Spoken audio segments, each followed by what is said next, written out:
Morning, guys. It's actually a really beautiful day today. It's been overcast and raining, which is amazing. We've needed it so badly. It kind of, I've always said where I live in the Ozarks, this is kind of like the budget Pacific Northwest. And it feels that way today. It's kind of like that gloomy vibe where we're going to have a high of 57 degrees, a low of 46. I mean, that's like Portland, Oregon, winter in a nutshell. I love it. Anyways, so I got an email a couple days ago from Tony, and Tony asked me, "Hey, soft spoken shaman, I haven't seen you offering any new books in a while. What's the deal?" So first things first, thanks for the email, Tony. Appreciate that. Sorry I didn't get back to you right away. I just had a kind of lot of little things going on. Had to take care of, so I haven't been around to answer emails or questions all that much. That's a great question. It is true. I'm working on something right now, man. But anytime I get balls deep in it, my attention gets taken elsewhere, and I don't know when I'll get done with it. It's not something I'm really working on, in a frenzy right now. When it gets done, it gets done. What I am doing for the most part now, because I've realized my core audience has read at least something I've put out there, and many of them have read almost everything I've put out there. But there's still a lot of people who haven't read anything by me, and I realize that what it is, it's the gap between millennials and Zoomers. Gen Z doesn't want to really have any interaction. They just want like a button to check something out or buy something or whatever. And I haven't really done that. For me, it's been I tell people to email me, and some people love that, some people don't like that. So what I'm doing, I'm in the middle of doing right now is not putting up a website, but going through a service that allows me to list my books in PDF files, where people can just click and buy them if they choose. And I think that's going to be better for the younger people who are interested, who just they don't want to email me. I totally understand that. I get it.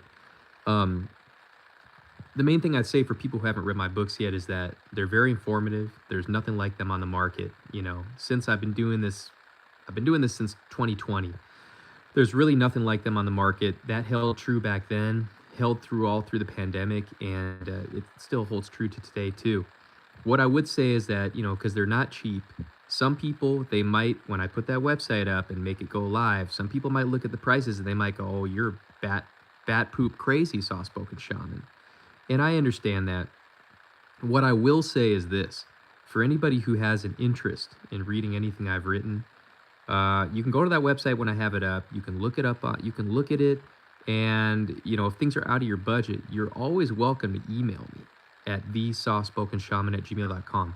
Nowadays, with what I'm trying to do in my life, requires people that have skills that I either don't have or I haven't put the time into learning.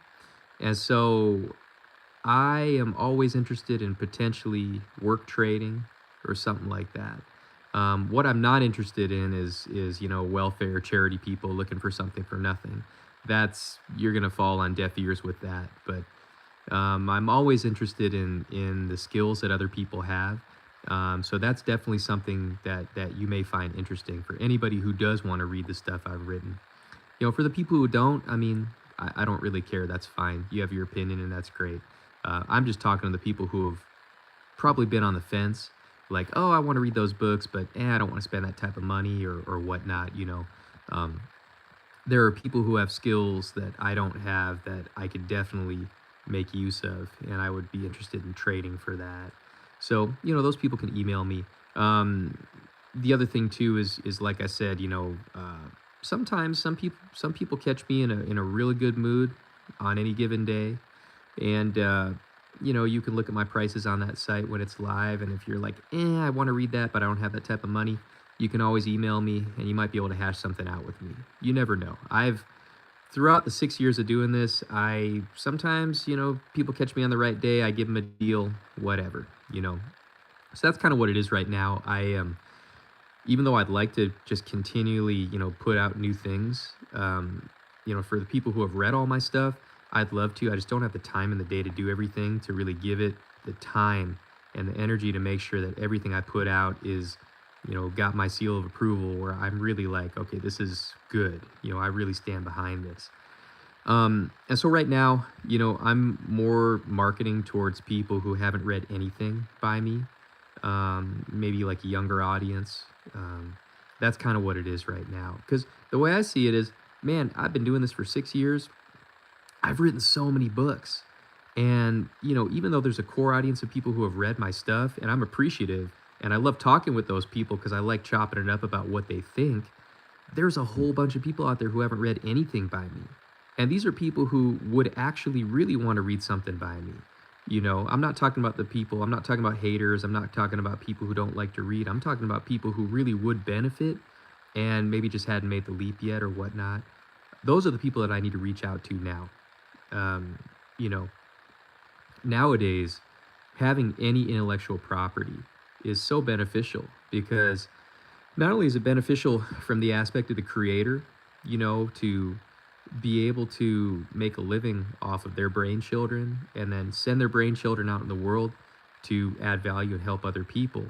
But it's also, I mean, there's so many things people can get out of it. I've had the people who have read my books who have gone on to start businesses, have gone on to make some moves, buy some land, one of them started a little RV park and they're profitable with that now. Anything, there's people who have taken the knowledge and ran, which is wonderful. And there's also the people who have hit me up and they're like, yeah, man, I love reading your books. And now I'm writing my own, because maybe they needed the push in that direction to realize that their dream of writing on their skill set was definitely doable, and it's just they needed to get over that initial hump because maybe they knew they had the ability to write those books in an authoritative way that people would want to read. It's just maybe they were too lazy, maybe they didn't want to do it for whatever reason. And so that's kind of another added value that people get. What I will say is that everything I've written was timely back when I released it, and it's still timely now. I try to write books. I'll put it this way: I don't write historical books. I don't write books that are snapshots in time. I'm a big picture guy. I write books that have application for whenever. You know, my goal has always been to write things that'll have application right now, in the past, and 100 years in the future. Just the way that my mind works. I've always been a big picture thinker. And I know people always talk crap about idea people. 'Cause, idea people don't make the world go around. It's the people who put those ideas into practice. Yeah, sure. But idea guys like me are the ones who hire people who put those things into practice. So I think idea people are really, really necessary and needed, you know.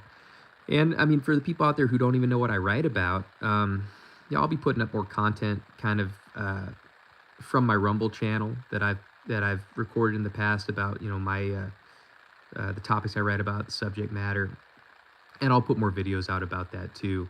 You know, I don't know. I mean, it spans the gamut. Whether it's starting a business or not being a debt slave. How to live, how to feed yourself and clothe yourself and shelter yourself without trading your time ad infinitum for life. I mean, I think that's the one thing that, and that sector of the book world, right, has been beaten to death. Some people would say, but so many people don't answer the question in a direct way. How do you make a living without trading your time for money, right? A lot of people, I mean, they don't answer that question straightforward, or it's this beaten around the bush way. And so some of my content addresses that. Some of it's politically correct, some of it's not. The other thing, Tony, is that a lot of people have asked me, why don't I sell my books on Amazon? Well, my friend DJ Hives back in the day sold his books on Amazon, and it didn't take very long until he was banned. And he wasn't debanked. Well, no. He wasn't debanked. He's always used his wife to do banking. So he may be debanked for all I know. But he got banned pretty quickly off Amazon. And I saw the writing on the wall with that too. For me, I said, if I want to write books that are honest to myself and honest to my audience, I want to write it the way it needs to be written without censorship or sugarcoating. And if I'm going to put on Amazon, I can't do that. And so that's the reason I don't sell on Amazon. It's not for any other reason. It's just that's it. I mean, there also is Amazon, their whole profit structure for payouts and percentages is really bad. And I've never, they, Amazon has made it where it's much more profitable to write a 99-cent ebook than it is to write a real long form book. And that's really the downfall for Amazon in terms of written books, and ebooks and physical books and stuff like that. So that's one reason I don't do that. I do have for 6 years now, I've been using a publisher out of Scottsdale, Arizona, who I use to print my physical books for the people who want physical books from me. And I still use them, though they're a little bit more annoying with the way they do things now. So I'm using a different platform now, and I'm working on it at the moment to sell all my books in ebook or PDF form because I realize there are some people who want to read physical books, and I'll always meet the demand on that for people who want that. But there's also a lot of people who would just rather read PDF, on their phone or on the computer.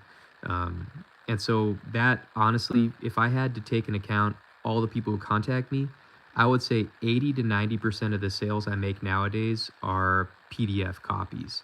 Um, Now the issue with that, and kind of the problem I've always had, is if I sell PDFs, there's no assurance that those people are going to respect my intellectual property and not just give my book away to other people. And I've had two instances in late 2020, early 2021, where I had to send cease and desist letters from an attorney I had to pay, send a cease and desist to a person in California and to a person in England who were basically, they paid for my books, but then they started giving them away or selling them as if they were their own. And there was also a gentleman in Philadelphia who was doing this for a short time. And I was thinking about contacting the FBI and turning him in. But we were able to come to an agreement with that guy, thankfully. But that's been one of the issues is the way the world's going right now, there's a lack of respect for intellectual property. So that's why, some people will accuse me of gatekeeping information or whatever. But I mean, we don't live in a UBI world yet where, all your bills are paid for, right? So we live in a world where you got to pay your bills. So you have to gatekeep your stuff because otherwise, like take TikTok or take sampling in music, people steal. It's just what they do. And I'm not knocking, and I'm not knocking the reality that people steal because that's part of human nature. It's just on my end, how do I make it where I can offer value at the right price point to people without me getting ripped off? You know what I mean? That's always, and I know every once in a while somebody's going to rip me off. Like, I'm not dumb enough to think that, that's never going to happen. I know it's going to happen. I know it's happened in the past. But I've always tried to thread that needle where I can make it happen for myself. I can obviously gain energy for myself via the value that I give, but make sure that the value I give is commensurate to the price I'm charging. Actually, what I try to do is make it where the value I'm giving is, say, 25 to 33% greater than the price I'm charging. But that's just kind of the model that I run. Everybody's different. And honestly, I think one of the niches that I fill is writing long form books that are chock full of information, esoteric information, yet also actionable and practical information. In a world where people want to sell 99-cent ebooks that are, 5 pages long, that maybe give you a little tidbit information, but not that much. There is value in that for sure. I just never saw the value in me doing that because that's just not where I come in. Like my value is long form content, in terms of written word, long form content. So that's kind of the way I do things. So I'm kind of going on a little bit of a tangent just because the nature of the question that Tony asked me. But, there'll be new content in written form coming down the pipeline in the future, no doubt. It's just right now, I want to focus on uh, getting my books either physically or digitally in the hands of people who haven't read them yet, who could benefit from them. Now, I've been asked, am I lowering my price point? As of right now, no. Will I perhaps in the future? Sure. It just really depends. So that, again, going back to what I said earlier, is when I have that website live where people can look at my offerings, I will put on there and tell people, look, if there's something that interests you, but you can't afford it, you can email me and you can have a dialogue with me and we might be able to work something out. While I do like to keep my pricing uniform, I always am open to what people have to offer. Like I said, I mean, people have offered in the past, building a website for me or doing this, that, and the other. And I always am open to trading, with people who have skills or whatever. I mean, people have also offered to me like, hey man, I'll make, testimonial videos for you on YouTube, blah, blah, blah, blah, blah. I don't know, whatever. I mean, people are free to email me and offer what they want, or, that's kind of the way it is. But I think I've kind of reached the limit with asking people to email me who want to read my books. I think that's more like millennials, Gen X, boomers. I think Gen Z and Gen Alpha are more like, dude, just show me what your link tree is and like where's the button to click where I don't even have to deal with you. Because I've heard that from the younger people. They're like, no offense, I just don't want to have to go through you to read your stuff. And I get it. I mean, I totally understand that. I've bought, I've supported some of my favorite creators on YouTube, and I've bought some of their their PDF offerings of their books. And I haven't contacted them directly. I just press a button and buy it, and there's a convenience to that. So I understand that. So I think that's what I'm going to shoot for right now. Some of you have probably noticed some of the goofy shorts I've been putting up using AI of Jeffrey Epstein reading my books or whatever, and that's pretty funny, and I'm putting that up on my TikTok channel too. And I've gotten some interest from people who thought that that's kind of funny. So I'll be doing more of that, just some kind of engaging, interesting videos to market. For those people who are not into that, who don't want to read my books, that's fine. You can just disregard, no big deal. But I'm sitting on such a pile of information that I've compiled from my brain over the past 6 years. I mean, it really behooves me to put that out there more and, see if there are younger people or other people who haven't read it yet who would like to. That's just kind of what it is, So there was a time, I think around 2023, where I was just putting out new stuff over and over and over again. And it was great for the people who were my core audience, who would just, they wanted to, they would read through my stuff as quick as I was writing it. But, I've gotten through that at that point where my core audience has read everything I put out, So now it's time to get to the audience who, maybe has, a direct interest or maybe a passing interest, and maybe they just haven't gotten to that point yet, So that's kind of what it is, Tony. If you got further questions, you can email me, but that's what it is. TheSoftSpokenShaman@gmail.com for anybody who's got questions or whatnot. I'm going to be, I got some stuff to handle today, but I got a lot of baby goats who are on the way, so I'm going to be doing a lot of that work soon. But I'm going to try to get that website up and running this weekend. I'll keep people posted, and of course, I'm going to put that up in my community post. I think in the meantime, the best way, for people to see if they actually want to actually read my stuff is join the channel membership, and listen to stuff I put up, the exclusive content, and you'll kind of get a better idea if that's something you want to check out or not. But and that's the pinned comment in this stream for anybody who's interested. So anyways, talk to you guys later.